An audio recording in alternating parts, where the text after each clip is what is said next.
안녕하세요, 양심중고차 이진영입니다. 자, 오늘 영상은 스포티지 R R선입니다.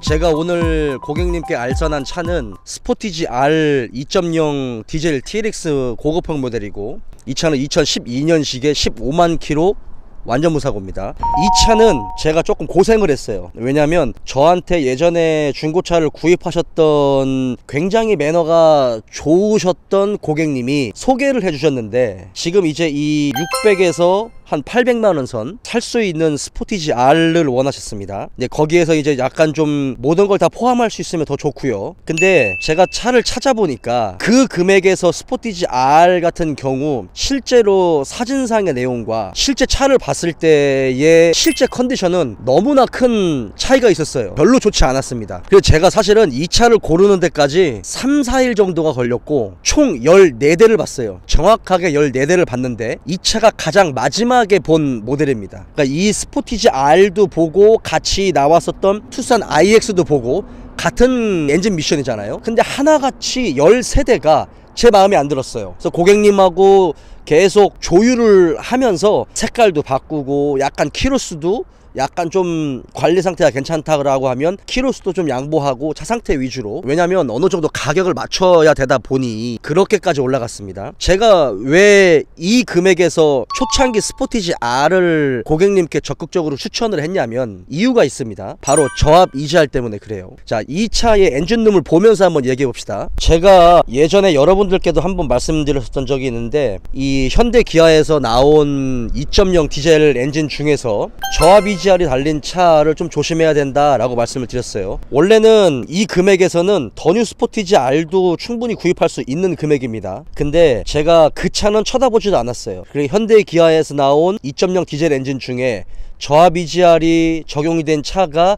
2013-14년부터 시작해서 한 15년까지 그쯤에 나왔었던 차종 중 일부에서 저압 EGR이 장착되어 있는 차들이 있어요. 근데 그 차는 좀 피해야 되는 그런 부분 때문에 제가 아래로 내려가거나 아니면 아예 위로 올라가거나 해야 된다라고 말씀드렸고, 중간에 껴있는 그 해당 차량 같은 경우는 좀 피해야 된다라고 말씀을 드렸거든요. 이 차는 초창기 모델이기 때문에 2.0 R 엔진이 들어가 있고 저압 EGR이 들어가 있지 않은 모델입니다. 제가 왜 자꾸 이 저압 EGR을 말씀드리냐면, CRDI가 적용이 된 이 디젤 엔진들 같은 경우 여러분도 잘 아시겠지만 배출가스의 농도를 줄여야 되잖아요, 환경법 때문에. 근데 이제 그 부분에서 13년 이후에는 조금 더 환경법이 바뀌면서 그 바뀐 환경법에 빠르게 대응하기 위해서 나왔던 게 저압 EGR 시스템 같은데, 그건 바로 없어졌어요, 한 2-3년 상간에. 근데 EGR 시스템은 여러분들이 잘 아시는 것처럼 배기가스 재순환 장치잖아요. 그래서 가솔린이든 뭐 디젤이든, 특히나 디젤 같은 경우는 배기가스를 재순환시키는 게 필요합니다. 왜냐면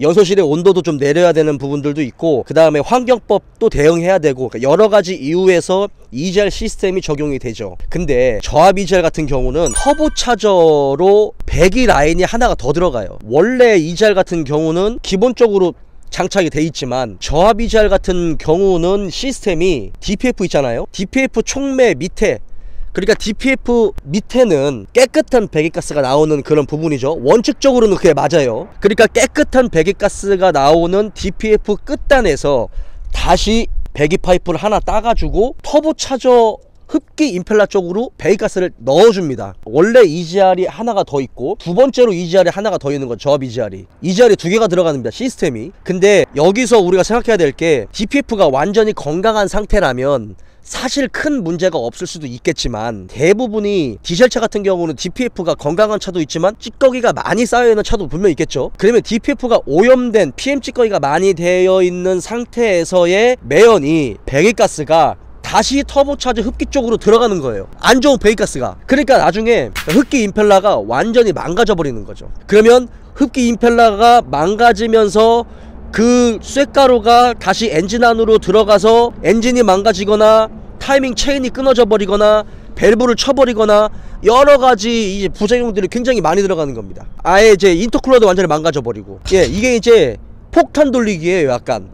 사실 살려면 저압 EGR이 빠져있는 차를 사야 되는데, 이 차 같은 경우는 저압 EGR이 빠져있죠. 그래서 12년이 넘은 중고차이긴 하지만 12년이 넘은 디젤 차 중에서 고르고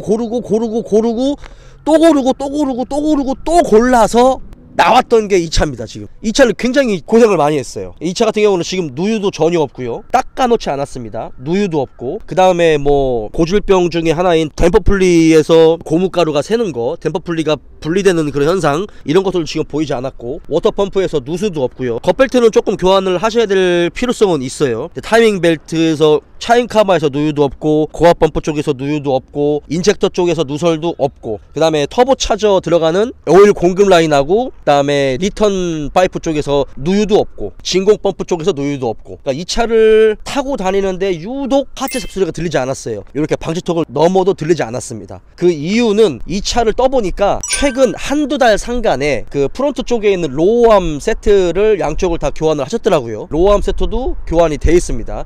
그리고 뒤쪽 같은 경우도 뭐 이렇게 크게 잡소리가 나진 않았어요. 뒤쪽 하체도 뭔가 교환된 부분은 없지만 딸그락딸그락 거리는 잡소리라든지 이런 것들은 나지 않았습니다. 그러니까 어느 정도 전차주가 어떻게 관리를 했는지는 잘 모르겠어요. 실제로 차 상태를 보면 아주 깨끗하게 관리를 했다라기보다는 그냥 정상적으로만 타고 다니셨던 것 같아요. 근데 DPF도 굉장히 깨끗합니다. 굉장히 건강한 DPF를 가지고 있어요. 찌꺼기가 하나도 없고요. 뒤쪽에 배기가스고, 누유나 누수 이런 것들도 전혀 보이지 않았습니다. 그래서 이 차의 가격 대비 상당히 만족스러운 차인 것 같아요. 그리고 타이어가 애착 다 교환이 되어 있습니다. 피렐리 걸로 교환이 되어 있는데 저 235 5R18 껴져 있거든요. 근데 어쨌든 타이어 트레드도 거의 90% 정도 내착 다 90% 정도 남아있고, 특히나 이 차의 고질병 중에 하나가 이 지금 백화현상이라는 거 있죠. 휠이 18인치인데 이게 다이아몬드 커팅된 휠이 단점들이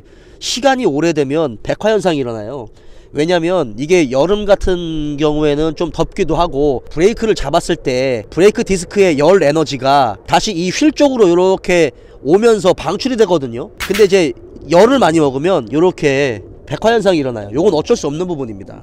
요거까지는 뭐 어쩔 수 없는 부분이고, 약간 중고차니까 요런데 약간 문콕 같은 거, 이거 찍어 바른 흔적들, 뭐 요런 것들, 약간의 어떤 생활의 흔적이라든지 뭐 요런 거는 있어요. 그리고 이쪽을 보면 뒤쪽에 이제 조수석 쪽 트렁크 테일램프가 여기 깨져 있었습니다. 요거는 이 차주 딜러분 통해서 얘를 이제 교환을 하는 쪽으로 요거 좀 교환하고, 그리고 요 웨캐치 있죠? 조수석 뒷문짝 웨캐치, 여기도 이렇게 떨어졌어요, 크롬이.